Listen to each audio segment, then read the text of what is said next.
Hello, hello.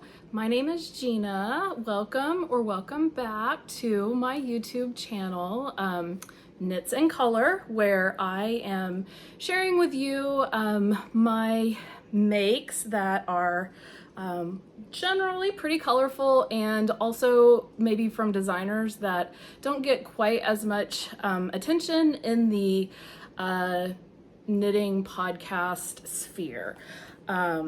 Let's see, it is August the 4th. This is my fourth episode, and I have two finished objects to share with you today, as well as several works in progress that I have either made some good progress on or have started since my last video. And just before I get any further, to let you know, there will not be fancy editing in this knitting podcast. This will definitely be a one-take wonder. You get what you get.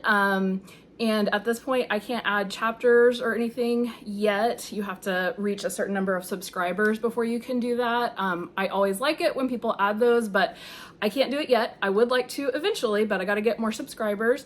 But I will list all of my projects in the project, in the description, the video description, and I will also link to my Ravelry project page so that you can go there and get additional information beyond just the pattern name and the designer and the yarn. That's what I will put in the course, or sorry, not in the course description, in the show notes. So look for that there. And let's see, you can also find more not usually progress photos, but photos of these projects either worn or modeled in different ways on my Instagram, which is She Knits in Color, all one word, or also on my Ravelry page, and my Ravelry username is konayossie, and again I will link all of that in the show notes. All right, so let's jump right in. First of all, my first finished object is the one that I am wearing. This is the classic LBD by One Wild Designs. And before we go any further, let me just stand up and try to give you a little bit more of a view.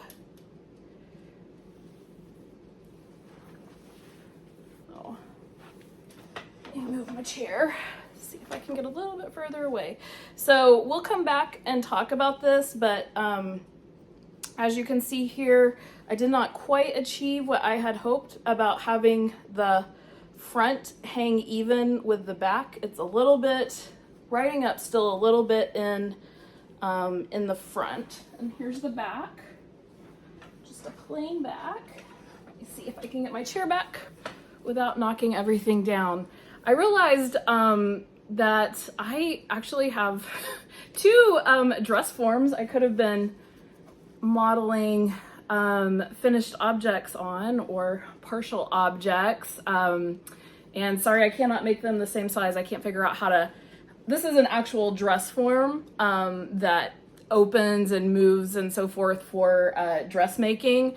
But I don't know if this is as high up as it will go, or I just can't figure out how to make it go taller. But anyway, can't get them the same size. And then this one is I got this from a shop, a boutique that was closing, because I thought it would be perfect for taking pictures of my finished objects. So this one's proportions are not at all the same as mine. It is quite a bit smaller. But back here we have my Stowaway, which just released last week by Wool and Pine Designs. And I've got it showing the cute little kangaroo pocket on the front. And then here is my T number 1 by My Favorite Things. And that one I still actually haven't worn yet. I haven't taken any finished pictures of that one. If you look on my Ravelry, there are absolutely no pictures. of that one yet. So I still need to get some modeled pictures and decide for sure if I'm going to leave the sleeve length where it is. So I'm still kind of on the fence about that as to whether I want to go back and make those a little bit shorter. But back to this, the classic LBD. So as I said, this is a design by Jen at One Wild Designs. It is a very inclusive pattern. I know One Wild Designs is very big on inclusivity, and not just size inclusivity, but taking into account that bodies are different. And so they give an excellent schematic with all sorts of numbers so that you can figure out what is going to work best for you. So let's see, this pattern goes from a bust of 31 inches to 75.5 inches. Let's see, what size did I make? I don't think that I wrote it down. I'm pretty sure I made the size 4 on this one. You are supposed to, they specifically tell you, it took me a while to figure this out on my own, trial and error with garment making, but they tell you to choose your size based on your high bust, because if you have a larger bust and you choose a size based on your full bust, oftentimes the garment will be way too big in the frame of it. So I had started doing that on my own, but it was really nice to see those instructions in here so that if you haven't yet figured that out on your own, they will let you know. So I chose the size that was I think it was 39.5, which is pretty, I'm at 39.5 to 40. At my upper bust. So you choose based on your high bust, and then they include cup sizes, which they give you instructions for figuring out how to do that. And they have you measure to choose your cup size. They have you measure from your shoulder to your under bust down here, on your front and then on your back, and then you do a calculation, which I won't give away, so that you can, if you want that, go get the pattern. So you do that calculation, and that's how you choose your cup size. And I had said in my last one that I thought it was looking like I was still not going to get an even front and back even after doing that cup size. And I said I was going to remeasure, and then if I got the same measurements, I would contact the designer to see where, if they had ideas about where I had gone wrong. So I remeasured, and I got a different set of numbers than I got the first time. And this time my measurements indicated that I should have done the cup size 2 instead of the cup size 1. And that would have gotten me, I think, an extra 1.5 inches of length, which I think would have been pretty close to perfect. So yeah, my fault for not measuring correctly. And I thought I had measured that even more than once, but, yeah, I try to, based on my quilting days, I always try to, measure twice, cut once, because you can't go back and undo it. With knitting, you can undo it, but I just didn't want to. So I didn't. I can live with this. It is definitely better than it would have been without the short row shaping. But if and when I make it again, and I do think that I might make this again, I will definitely do the cup size 2. So let's see more about this pattern. It is a compound raglan, which means it increases at different rates. It's not just increase every other round when you are creating the raglan. And let me see if I can get up here close enough. Yeah. So you can see the raglan, and I do feel like I got a really nice fit with this compound raglan. So it is a compound raglan. You're also, at the same time that you're working the raglan increases, you are working the neckline increases. And because that is quite a bit going on. The pattern is great in that it shows you this, it gives you a chart, a table with all of your increases in it. I'm not going to hold that up there longer since I don't want to give away anything about the pattern, but yeah, they give that for each of the sizes. It's broken out and you can just check as you go along, which was really helpful, especially because when I was working on this, I was riding in the car, and I definitely needed that check sheet to keep me in line, because you are sometimes doing 3 sets of increases depending on if you're doing a neck increase. So to make this, you do you knit each of the fronts separately. You're going to knit the back, come down and knit each of those, and then you cast on some stitches in the middle, and then eventually you join in the round and not cast off, but put your sleeves on waist yarn.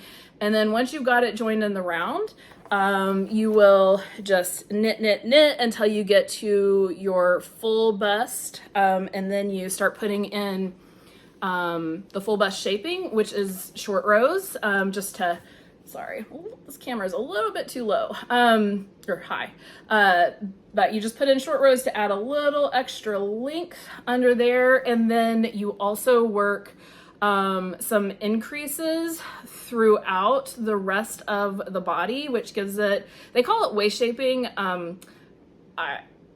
You're creating an A-line shape to this so that it full layers out a little bit, which I really liked. I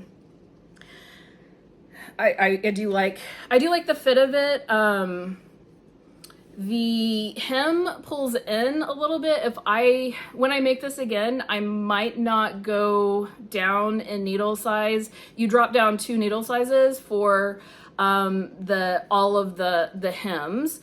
So the sleeves and the neckband and the hem. And I would use the smaller needle in these other places, but on my hem, I think I would probably not drop down quite as far, because it definitely does want to pull in, and I sort of blocked it out, try to make it even with the rest of the shirt, but getting a little pulling in, and I don't want it to flare out, but I also would like it to hang more straight there.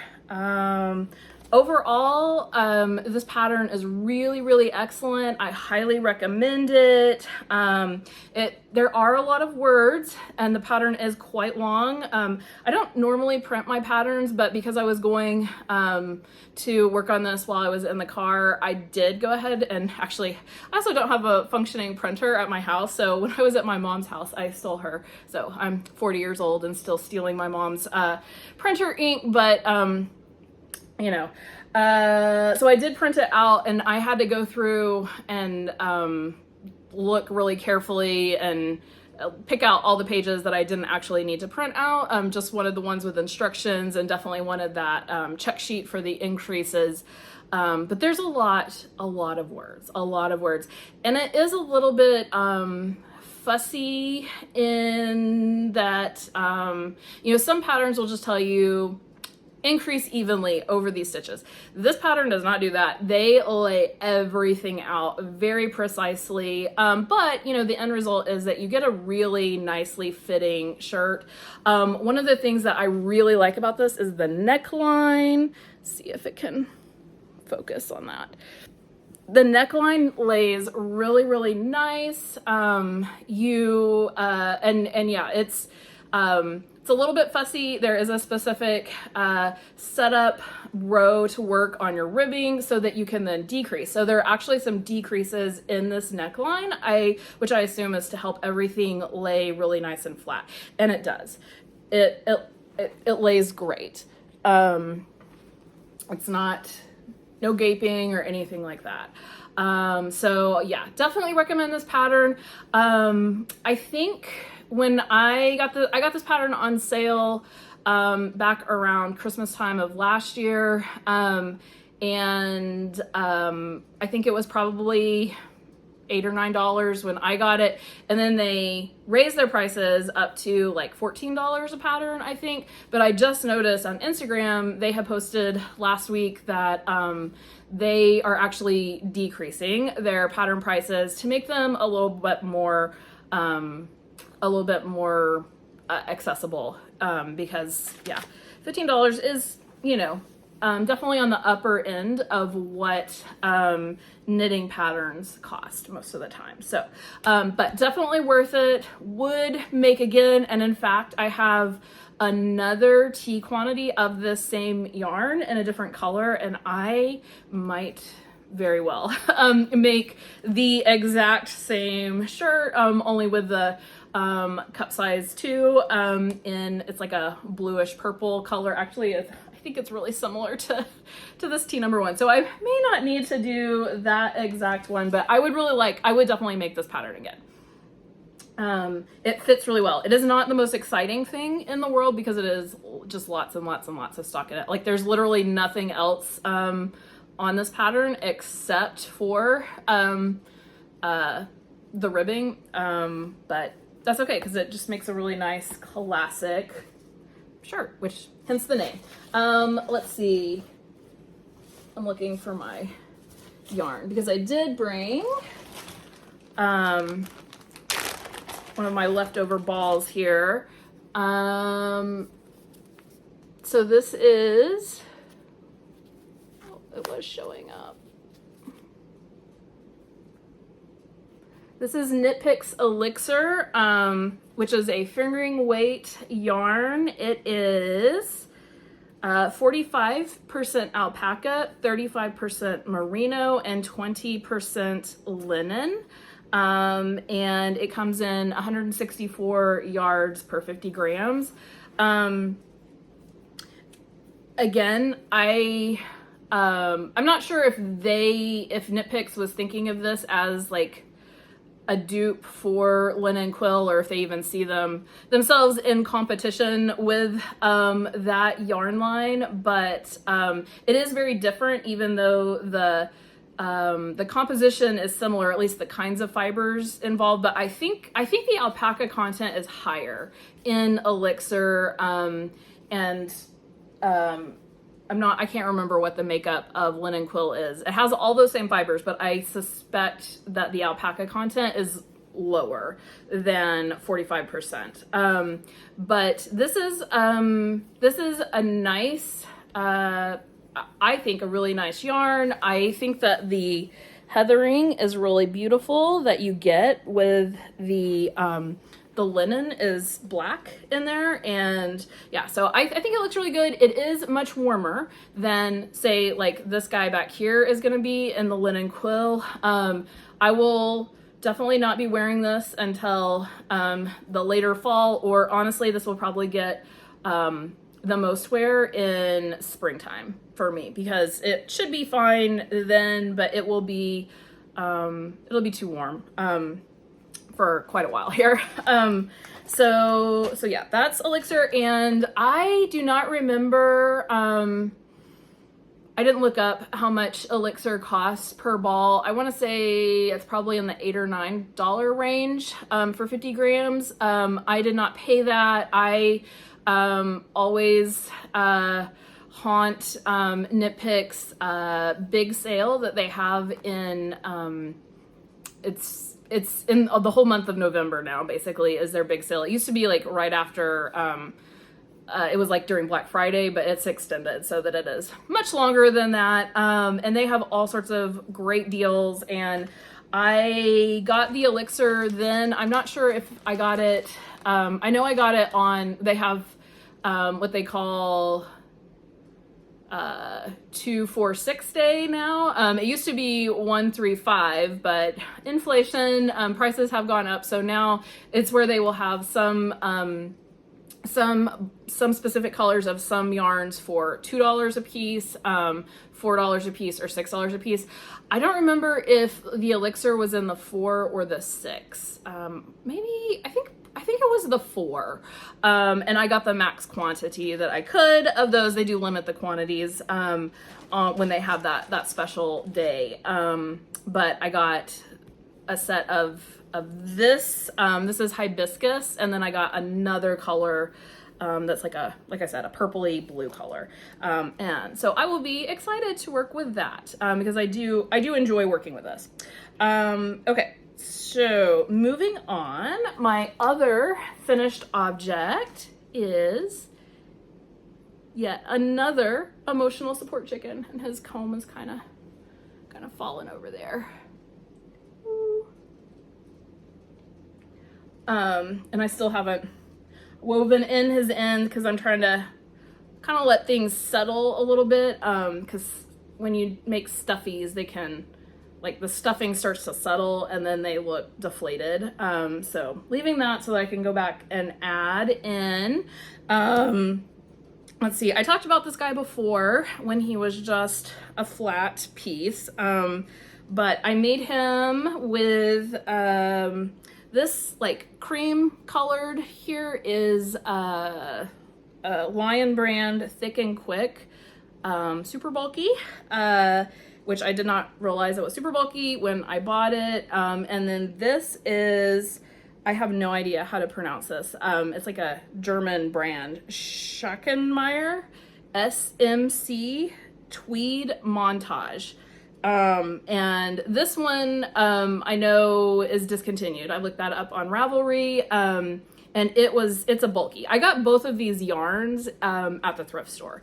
And the Schackenmeyer, I actually really liked this yarn. It was nice to work with. It has little tweedy flecks in it, and I had no idea when I got it, but it was, it turned out to be like a gradient, which I think looks really cute in the chicken. And yeah, so I really liked that yarn. Kind of sorry to see that it's discontinued because it was nice to work with. Did not enjoy the Lion brand, but that was probably mostly because I was working it on needles that were too small for it. So because this was a bulky and this was a super bulky, I worked this on a smaller needle to try to keep it relatively the same size, which did work. It was just really hard on my hands. And if you feel this, like, there's a definite texture difference between these two fabrics. So this is like way stiffer. And then on the bottom, if you haven't knitted an emotional support chicken, you knit this piece completely separately, all on its own.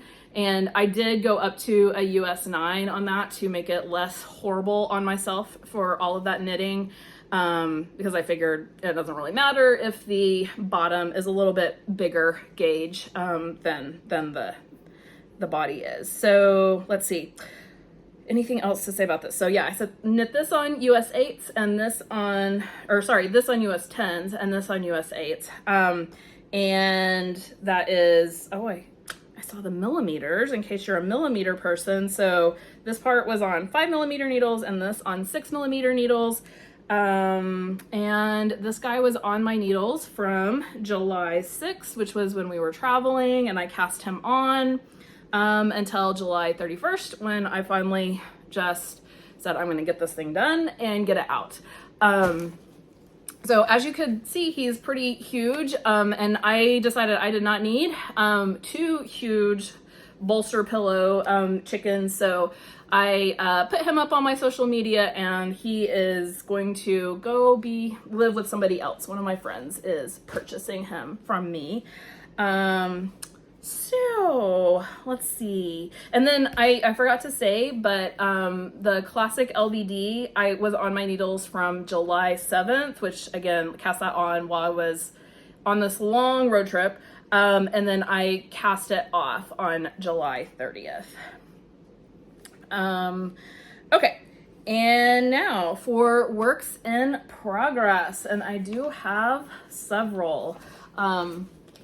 First up is the Why Not Tee.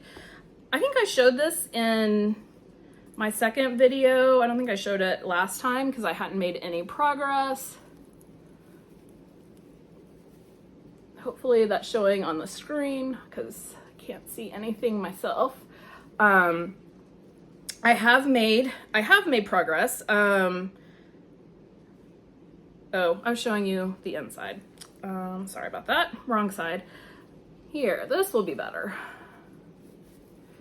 It's a little bit hard to tell at first glance, but like there is definitely a difference in the front and the wrong side and the right side. So let's see. The first time I showed this, I had from here to here done while I was on the trip.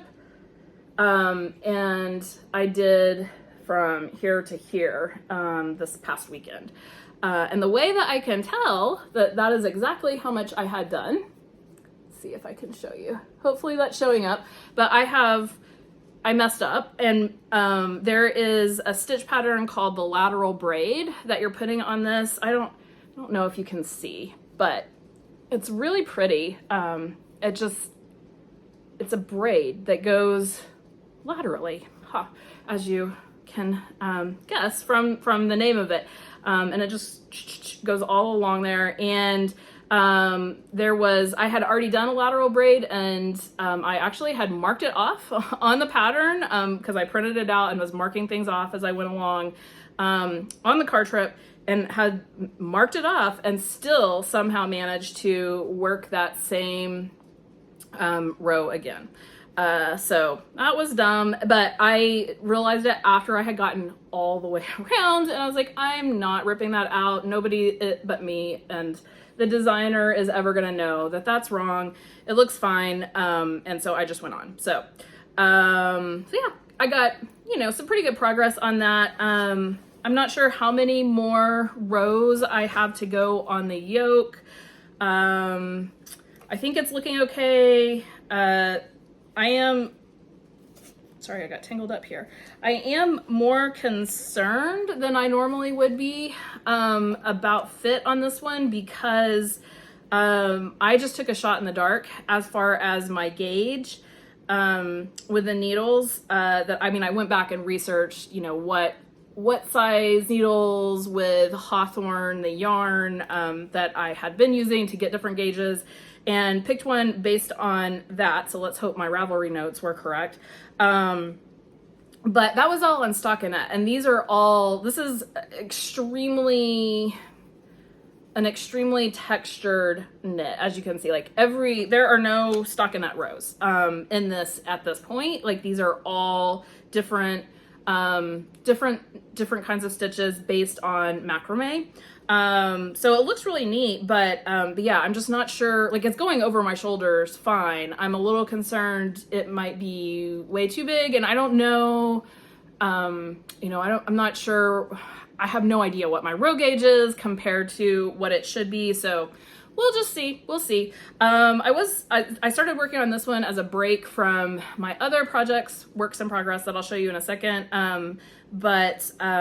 Last night I had to stop working on this because it was actually, my shoulder was hurting. Because they're just the stitches that you're doing are very unusual. It requires a lot more attention than stockinette, but also just more, I was moving my arms a lot more than normal. So anyway, but I am making good progress on that. Can't wait to get it down to the always exciting divide. I love when, I love top-down projects because you can try on as you go. And also because they get smaller once you get off of the shoulders. So let's see, I'm using Knit Picks Hawthorne Speckle for this, and Hawthorne, let's see. Hawthorne is one of my trusty yarns. I have used it a ton, both for socks. It's a great sock yarn, as well as for lighter weight sweaters. I love it for that. Let's see. Hawthorne is 80% superwash fine Highland wool and 20% polyamide. And this is the colorway tie-dye speckle. So it's got the polyamide in there because it is a sock yarn, but it's a really bouncy, springy yarn.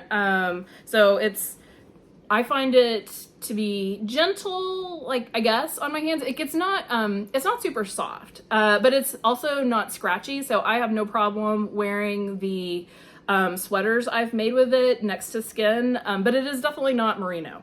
So it does have a different feel, but Hawthorne comes in really beautiful tonals. So I really like Hawthorne. And it is, you know, much cheaper than like indie dyed yarn would be, which is nice. I think now Hawthorne is probably up to maybe $11-12 per hank.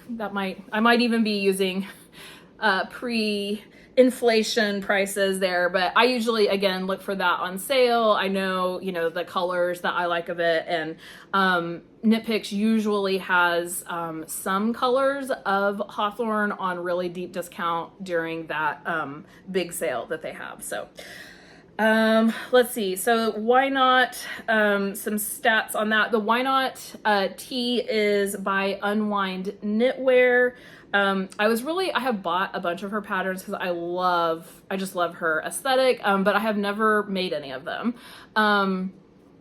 And so I keep looking at new ones. Like, she had one that came out this summer that I really, really, really liked. But one, I'm not sure how good it would look on me. Like, it didn't look like a shape that was probably going to be the best for me. And also, I have like 4 of her patterns that I bought and have never made. And so I told myself, you cannot buy any more of her patterns until you actually make one. And so that's why I cast this one on, because I was like, I gotta make one so I can see if I like her work, you know, once I actually get in there and I'm making it, so that I can be free to buy new ones. And she does have another one that is in testing right now that is so pretty. It's called Low Tide, and I am definitely watching for that one to come out.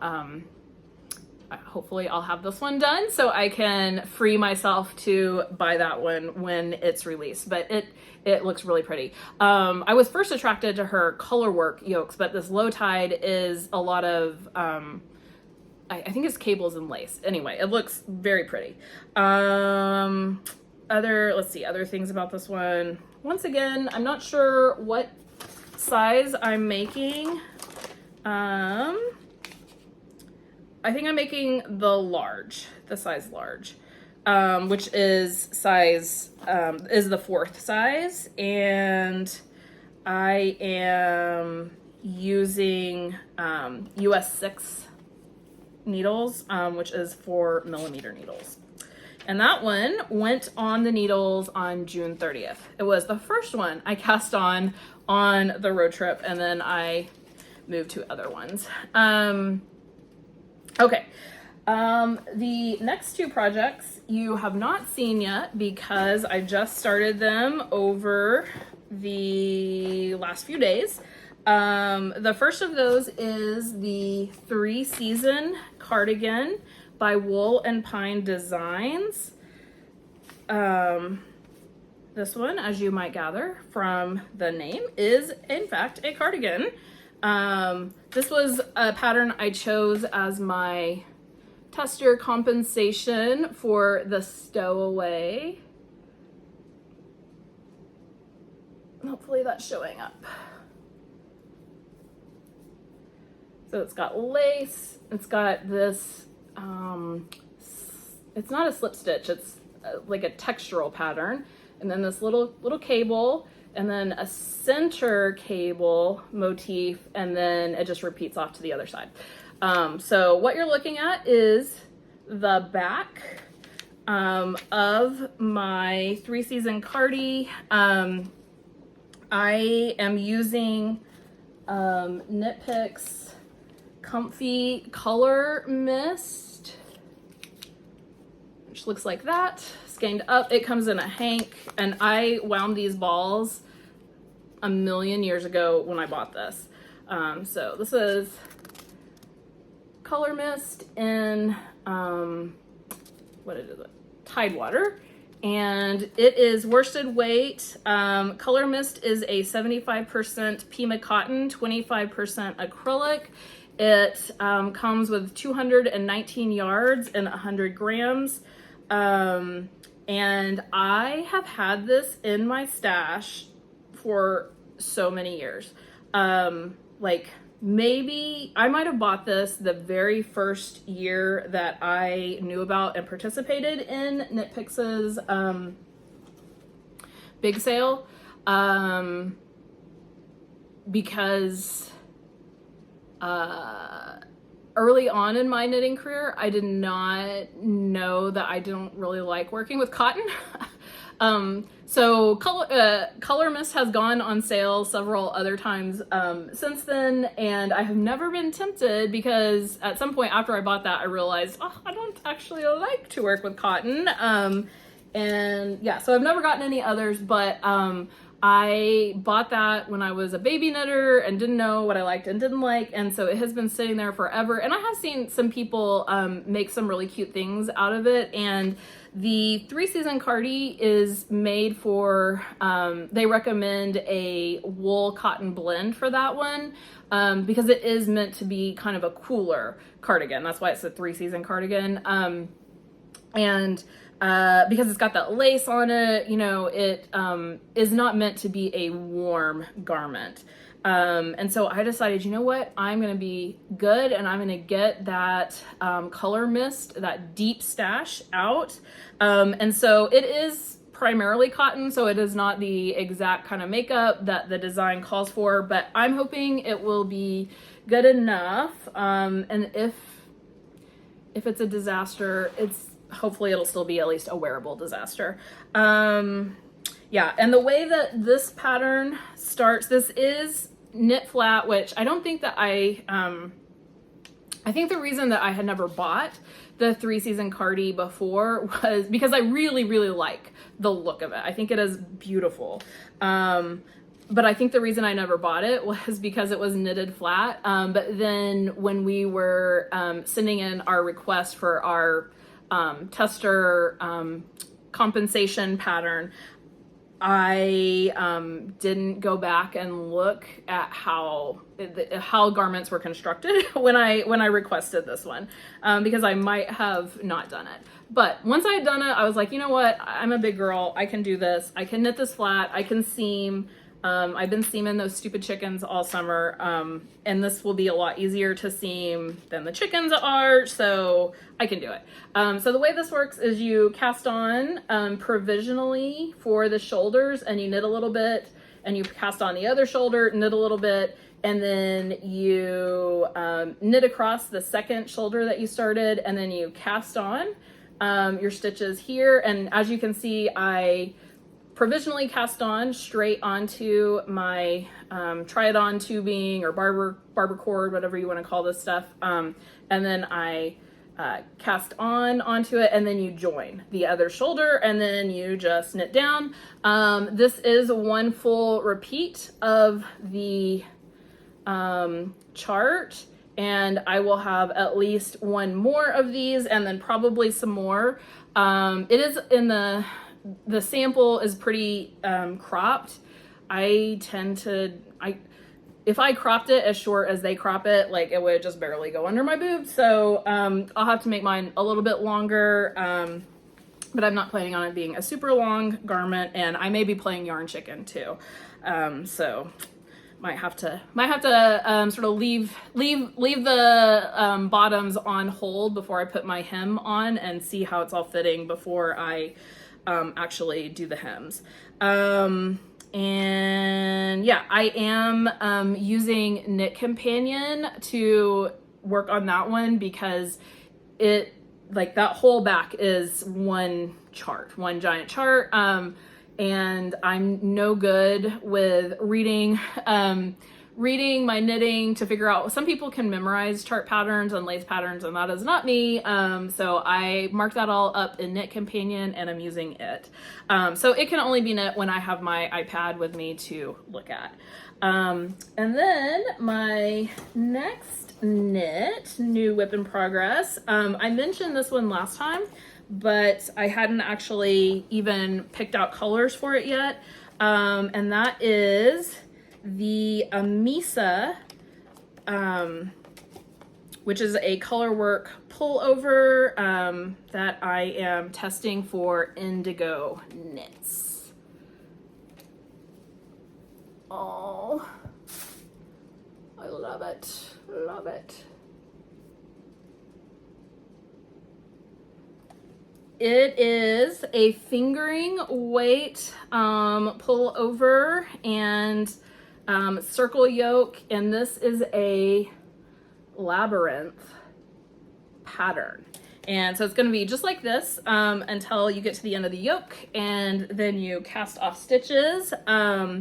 Let's see, I am making the size 3 in this one, and this is a size inclusive pattern.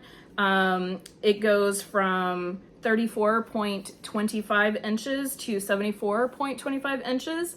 Yeah, and I'm making the size 3, which is the 40, that's a bust circumference of 44.25 inches, which will give me about a little over 4 inches of positive ease at my upper bust. Let's see, for my yarns, for my contrast color, which is supposed to be the darker color, in this one, like Indigo Knits, the designer is specific that you need to use the darker color as your contrast if you want the labyrinth to show up the way that she has intended. I'm using Chroma Twist fingering, which I think is discontinued actually. It's a Knitpicks yarn. There's the label on that. Chroma Twist, and this is the color Lupine or Lupine. I don't know. Until I started doing these, I didn't realize how many words. I'm not sure if I am pronouncing them correctly. So I know that's kind of flower. It's a purple flower. Let's see. Chroma Twist is 70% superwash wool, 30% nylon, and it comes in 437 yards per 100 grams. So fingering weight. And then the other yarn I'm using is, let's see, I have it written down. Mountain Meadow Wool Saratoga. That's the, I don't know. Let me get the, sorry, this was a yarn I got in D-Stash off Ravelry, and so I'm not sure. It looks like Mountain Meadow Wool is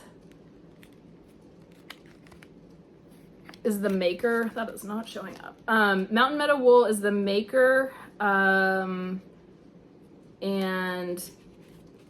Saratoga hand dyed maybe is the base, and it's called Pasque flower, and it's 2-ply fingering, 250 yards per 2 ounces, which I don't know. I am Imperial all the way, except for when it comes to weighing yarn. So yarn weight I know in grams. I do not know ounces. But then I only know yards and inches and all of that good stuff. So anyway, this is a very new to me yarn, and I'm not sure when I went to enter this on Ravelry if this dyer is still in. I can't remember if this is one that might not be dyeing anymore. Yeah, this color, like I got it in a D-Stash, and it was just not speaking to me, but when I just saw it all on its own in the Hanks, I was like, not really happy with myself for buying that. And it's just, I haven't had it that long, like just, I don't know, 6 months or so, but it's definitely been bothering me because I was, thinking I don't know how I'm going to use it, and I thought about combining it with mohair, but then I decided I bet it would look really pretty with a darker purple for this Amissa. So, and I am loving it so far. Also, like, this is a really interesting texture. I can't stop feeling the yoke. it feels, I don't know how to describe it, very, very springy, and I don't know. I don't know enough about yarn and making yarn to know like the descriptors, but it seems like it's got a fairly tight twist to it. And obviously it's a 2-ply. I mean, it says that on the label. I don't know, but it's a very springy yarn. And the Mountain Meadow is definitely, it is not super wash. It's just untreated wool, hand wash, lay flat to dry. The Chroma is super wash. So I will not be able to wash this one in the dryer, or in the washer and dryer. That will be fine.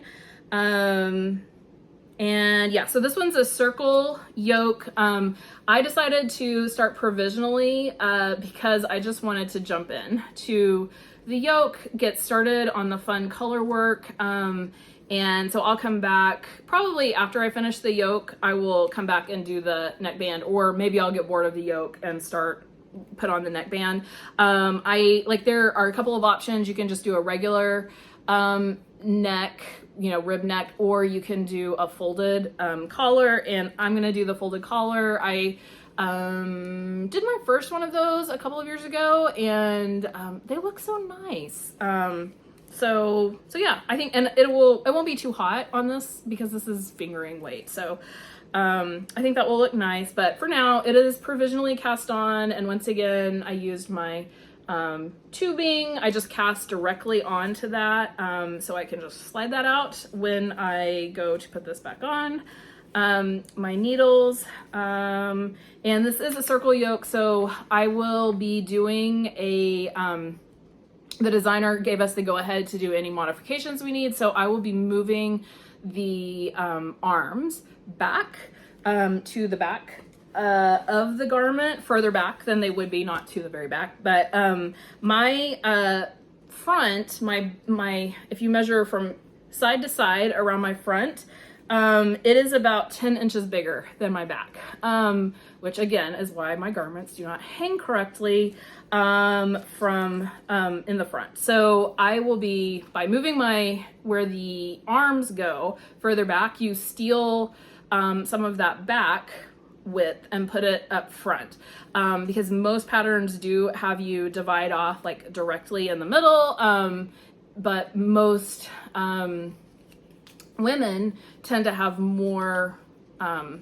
width in the front. So really, like, that is not the best for people who have breast tissue. So yeah, so that's what I will do. And yeah, so those are my whips that I'm working on. And last night, after my shoulder started hurting with a why not tee, and I was not wanting to, stare at my iPad for either the charts for the 3 season cardi or for the chart for the color work, I started thinking about maybe I would swatch with some Snuggle Puff. So this is Snuggle Puff yarn from Knit Picks. I got this in their recent summer sale that just ended. They had some colors of this reduced to, I think this was like maybe $2 a ball. And Snuggle Puff is a heavy worsted, 75% Pima cotton, 25% nylon, and I think it's a blown yarn, I want to say. Like, it definitely feels like a blown yarn. That are, they're like, they have like blown yarns have like some kind of a netting around the outside, and then they have the like main fiber blown into them, and the like container yarn will be, some sort of cumin made, nylon or acrylic or something, and then they'll have the main yarn inside of it, and they're usually really, really, really soft. And Snuggle Puff is, I wish you could feel it through the camera. It is super, super, super soft. And because of that, I think it will be perfect for children's clothing. So I have some little girls in my life, and I'm thinking about making some little sweaters. So I got, I think, a child sweater quantity of the pink and of the purple, and I think I have another sweaters quantity already stocked away from another previous sale. So I'm thinking I'll do something color work, and I'm not sure if I'm gonna do matchy or different ones, but I was looking at, oh, now I've got yarn in my, or got fiber in my mouth. I was thinking about using Tin Can Knits Strange Brew, and then I was also looking at Andrea Rangel's, her new Knitovation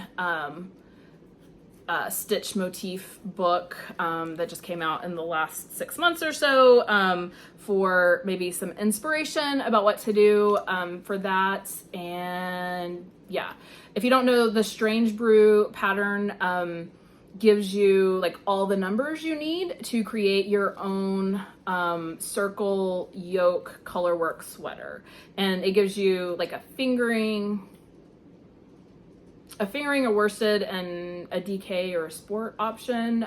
So I will obviously be using the worsted one, and Tin Can Knits is wonderful because when you buy one of their patterns, you get it from, you know, size newborn all the way up to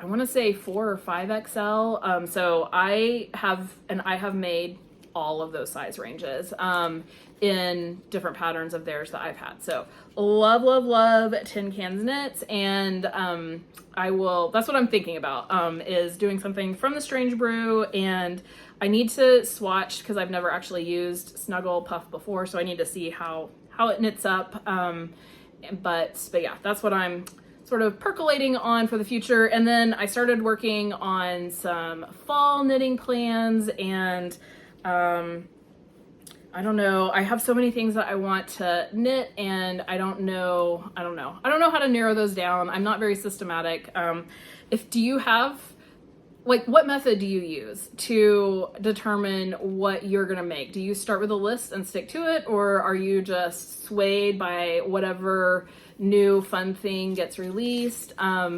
You know, do you try to divide it up? Because I was thinking, well, I could do this color work that I want to do, and this plain kind of thing that I want to make, and then also like I have some different cabled sweaters that I'm interested in, and so maybe I can just like grab from like those different categories, and that's how I can kind of divide up. I don't know. Let me know how you decide how you're going to go forward into the next season, or do you decide? Do you just go wherever the vibes take you?